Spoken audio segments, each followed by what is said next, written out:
সুপ্রিয় দর্শক, এখন চরপেশন ইত্যাদি মঞ্চের যে মহানায়ক আমাদের বিটিভি ম্যাগাজিন অনুষ্ঠানের জনাব হানিফ সংকেত উপস্থাপন করবেন। এই চর ফ্যাশন নিয়ে প্রয়োজনীয় কিছু তথ্য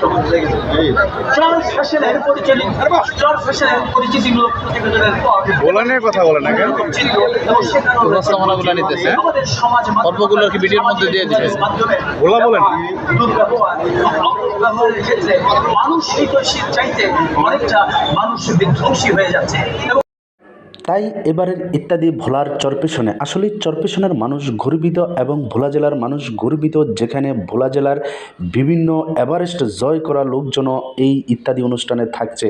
তাই ইত্যাদি অনুষ্ঠানটা সফল করার জন্য হাজারো নিরাপত্তার বেষ্টনী দেওয়া রয়েছে, যেখানে আছেন আইন শৃঙ্খলা নিরাপত্তা কর্মী যথেষ্ট পরিমাণে উপস্থিতি। তাই এই মুহূর্তে ভোলা জেলার সেই বিখ্যাত যেই এভারেস্ট জয় করা তাকে নিয়ে আলোচনা চলছে। দর্শক মন্ডলী, ভোলা জেলার মানুষ যেমন ভোলা গ্রামে যেতে পারে, তেমনি এই জেলার মানুষ এভারেস্টের চূড়ায় উঠতে পারে। কথাই আছে, যদি থাকে মন তাহলে কিসের এভারেস্ট, কিসের সুন্দরবন, এবং মানুষের ক্ষমতাই এমন। সেই ক্ষমতা বলে প্রবল কৌতূহলে ভোলার ছেলে মুহিত, মুহিত, তিনি উঠেছিলেন এই ভোলার সমতল ছেড়ে এভারেস্টের চূড়ায়, এবং তিনি একমাত্র ব্যক্তি যিনি বিশ্বের বাংলা ভাষাভাষীদের মধ্যে পরপর দুবার উত্তর এবং দক্ষিণ অর্থাৎ নেপাল এবং তিব্বত দিয়ে এভারেস্টের চূড়ায় আরোহণ করেছিলেন। এবং তার জন্যে, এবং সবচেয়ে আনন্দের বিষয় হচ্ছে তার বাড়িও কিন্তু এই ভোলা জেলায়। সেজন্য ভোলাবাসী যেমন গর্বিত, আমরাও গর্বিত, কারণ তিনি আমাদের দেশের গৌরব।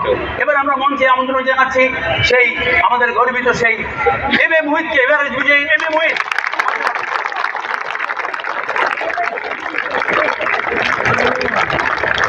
আপনার জেলায় আপনাকে আমি স্বাগত জানালাম। আচ্ছা, আমরা জেনেছি যে আপনার বাড়ি বোধহয় বোরহানুদ্দিনের গঙ্গাপুর গ্রামে, তাই না? তো আমি বলেছি সেজন্য এই ভোলাবাসী যেমন গর্বিত, আমরাও তেমনি গর্বিত। তো শুরুতে আপনার কাছে জানতে চাইব যে পৃথিবীতে এত খেলাধুলা থাকা সত্ত্বেও আপনি এই এভারেস্টে জয় অর্থাৎ পর্বত আরোহণের মতো এত কঠিন, ঝুঁকিপূর্ণ এবং বিপদসংকুল কাজটি শুরু করলেন।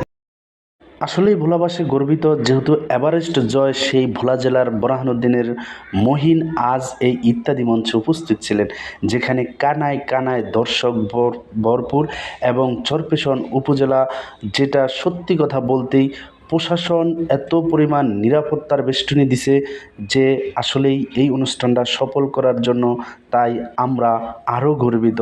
আসলেই আমরা প্রথমে মনে করছি যে এত প্রশাসন এখানে কিসের প্রয়োজন, কিন্তু দিন শেষ দেখলাম যে আসলে প্রশাসনের নিরাপত্তার বেষ্টনীর কারণে কোনো বিশৃঙ্খল কিংবা কোনো অতিরিক্ত হয়রানি হওয়ার সম্ভাবনা ছিল না। তাই মানুষ অনুষ্ঠানটি স্বয়ংসম্পূর্ণভাবে দেখতে পেরে